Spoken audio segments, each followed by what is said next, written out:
Morning class 10th। आज हम revision के क्रम में सूरदास जी द्वारा रचित तीसरा पद पढ़ेंगे। सूरदास जी ने तीसरा पद पढ़ेंगे और इसके प्रश्न उत्तरों पर भी चर्चा करेंगे। तो तीसरा पद है, मैया मेरी चंद्र खिलौना लई हो, धौरी को पै पान न करी हो, बेने सिर न गुथई हो, मोतिल माल न धरी हो, उर पर झंगुरी कंठ न लई हो, जई हो लोट अभय धरनी पर, तेरे गोद न आई हो, लाल कहीं हो नंद बाबा को, तेरो सुत न कहीं हो, कान लाए कछु कहत जसोदा, दाऊ ही नाही सुनई हो, चंदा हो ते अति सुंदर तो ही, नवल बिय दुरनिया बेई हो, तेरी सौ सुन मेरी मैया, अब ये बिहावन जई हो, सूरदास सब सखा बराती, नूतन मंगल गई हो। तो ये पद है। तो इसे देखिए, कृष्ण बड़े हो गए हैं, थोड़े बड़े हो गए हैं, 9 साल 10 साल 7 साल, और अपनी माता से जिद कर रहे हैं। 9 साल भी नहीं, 4-5 साल के रहे होंगे, 4 या 5 साल के बच्चे हैं कृष्ण, और माँ को देख करके जिद कर रहे हैं, माँ से जिद कर रहे हैं। चंद्रमा को देखा उन्होंने, शाम का समय है, चंद्रमा का देखा, चंद्रमा अत्यंत सुंदर है, पूर्णिमा का चांद है, अत्यंत सुंदर है। उस समय प्रदूषण नहीं था, चंद्रमा बहुत खूबसूरत लगता था, स्वच्छ आकाश में तारों के साथ। तो कृष्ण ये सोचते हैं कि ये खिलौना है, ये कोई खिलौना है चंद्रमा को देख करके, और वो अपनी माँ से जिद कर लेते हैं, अपनी माँ से हट करते हैं। क्या करते हैं? हट। कहते हैं, मैया मोरी चंद्र खिलौना लई हो, कि हे मेरी माता, हे मैया, मुझे तो ये चंद्रमा का खिलौना ही चाहिए, मुझे और कुछ नहीं चाहिए, मुझे चंद्र खिलौना नहीं हो, चंद्रमा रूपी खिलौना, रूपक अलंकार, चंद्र रूपी खिलौना ही चाहिए, मुझे यही खिलौना चाहिए, चंद्रमा खिलौना।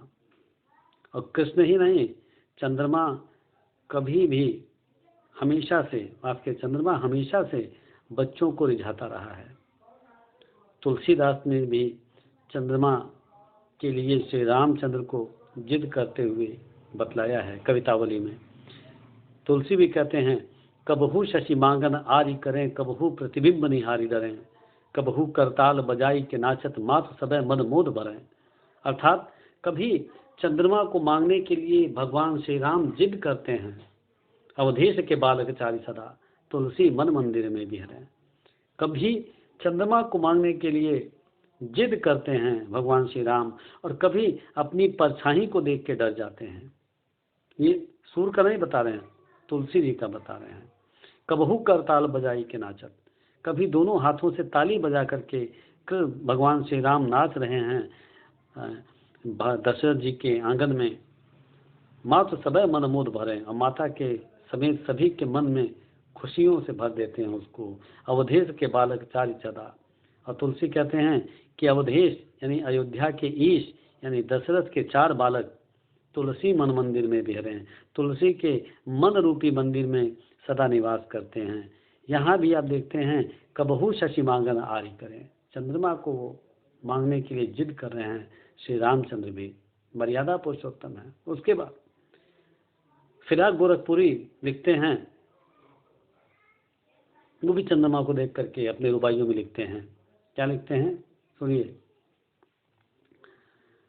आंगन में ठुनक रहा है जिद आया है, बालक तो हई चांद पे ललचाया है, आईना दिखा के कहती है माँ, देख आईने में चांद उतर आया है। और यही सूर ने अपनी अंधी आंखों से भी कृष्ण के बाल लीलाओं में देखा, कृष्ण कैसे चंद्रमा को लेने के लिए हट करते हैं अपनी माता से। मैया मोरी चंद्र खिलौना लई हो, हे माता, मुझे तो ये चंद्र रूपी खिलौना ही चाहिए। धौरी को पै पान न करी हो, बेनी सिर न गुथई हो। धौरी कौन है? धौरी उनके घर में रहने वाली गाय है, धवल रंग की है, उजले रंग की है, सफेद रंग की है, इसलिए उस गाय का नाम ही धौरी पड़ गया है। कृष्ण कहते हैं कि जब तक मुझे चंद्रमा रूपी खिलौना नहीं मिलेगा, तब तक मैं धौरी का दूध भी नहीं पीऊंगा। पय पय मतलब दूध, धौरी को पय पान न करी हो, धौरी का दूध भी नहीं पीऊंगा। धौरी यानी धवल रंग की जो गैया है, जिसका नाम ही धौरी पड़ गया है, धवली, धवल, धवल से बिगड़ के धौरी बना ब्रज में, उसका दूध भी नहीं पीऊँगा, और बेनी सिर न गुथइयों, और अपने बाल भी नहीं गुथवाऊँगा, चोटी भी नहीं बनवाऊँगा। तो मेरे बाल को गूंथ करके चोटी बना देती हो, ये भी नहीं करवाऊँगा। मोतिन माल न धरियों उर पे, मोतियों की माला मैं अपने हृदय पे धारण नहीं करूँगा।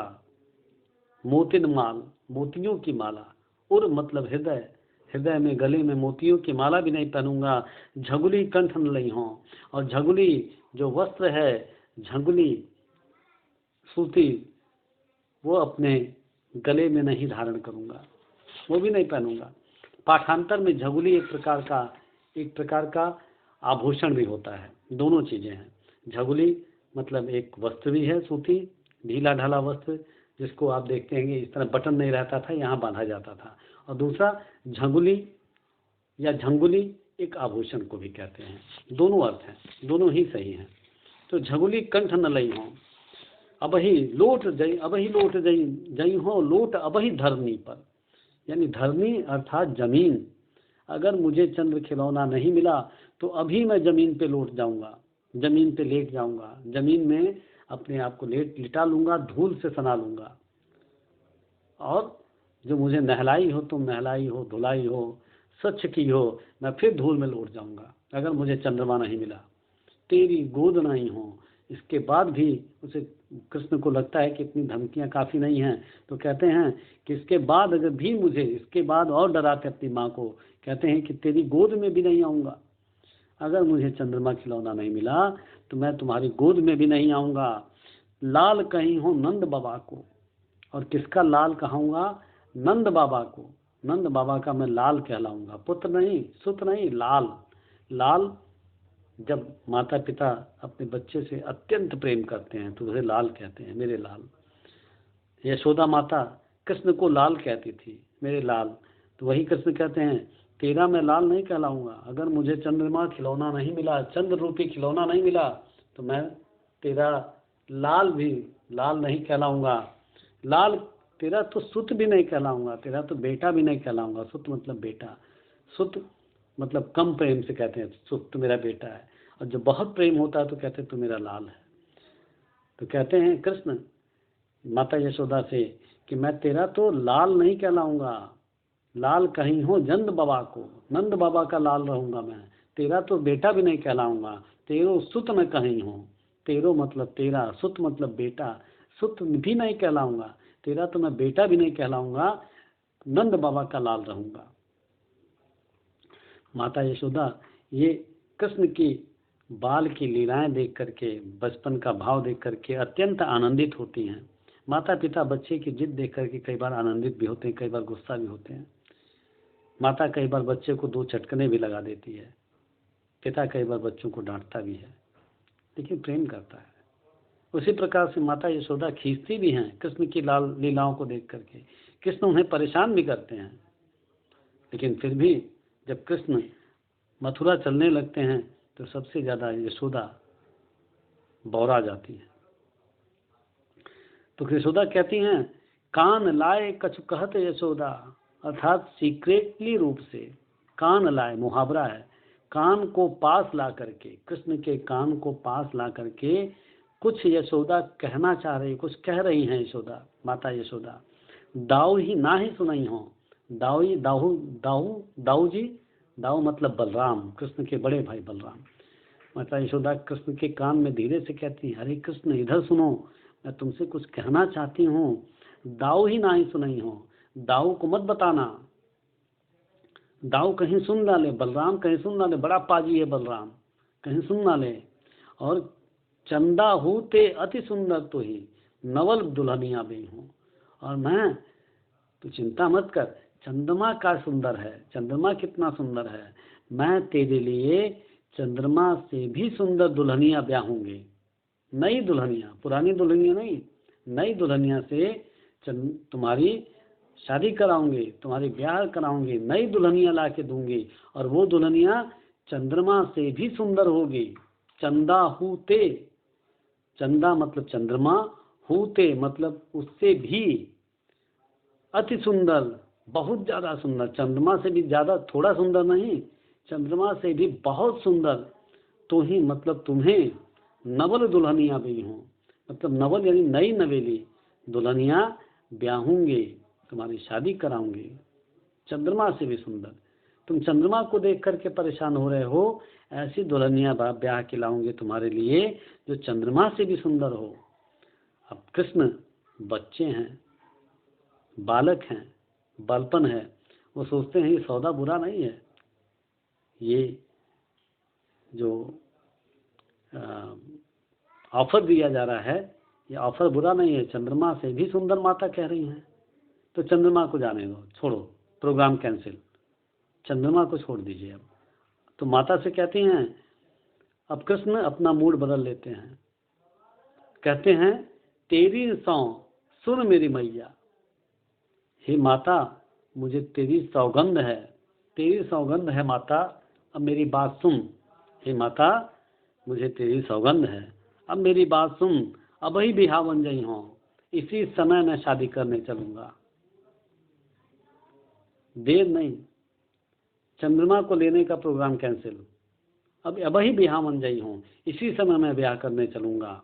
और सूरदास सब सखा बराती नूतन मंगल गई हों, सूरदास कहते हैं कि हे कृष्ण हम सभी सखा, तुम्हारे जो सभी दोस्त हैं, जो सखा हैं, हम भी साथ चलेंगे और उस बारात में नूतन मंगल गाना गाते हुए चलेंगे, नूतन मंगल गाते हुए, नृत्य करते हुए, खुशी बजाते हुए हम भी साथ चलेंगे। यहाँ पे ध्यान दीजिए कि सूर्य की जो भक्ति भावना है वो दोस्त के भाव में है, सखा भाव में है, वो कृष्ण के दोस्त हैं। लेकिन तुलसी जी, गोस्वामी तुलसीदास राम के भक्त हैं, उनकी दास्य भाव की भक्ति है। तो कृष्ण, सूरदास कभी भी कृष्ण को स्वामी नहीं मानते, वो कृष्ण को सखा मानते हैं। और यहाँ इसी भाव की पुष्टि करते हैं कि सूरदास सब सखा बराती नूतन मंगल गई हों। सूरदास कहते हैं कि हे कृष्ण हम सभी दोस्त साथ चलेंगे तुम्हारी शादी, जब तुम नवल दुल्हनिया ब्याह करने चलोगे तो हम भी साथ चलेंगे और नवीन नूतन मंगल गाते हुए तुम्हारे साथ चलेंगे। ठीक है, ओके, नेक्स्ट अगले वीडियो में।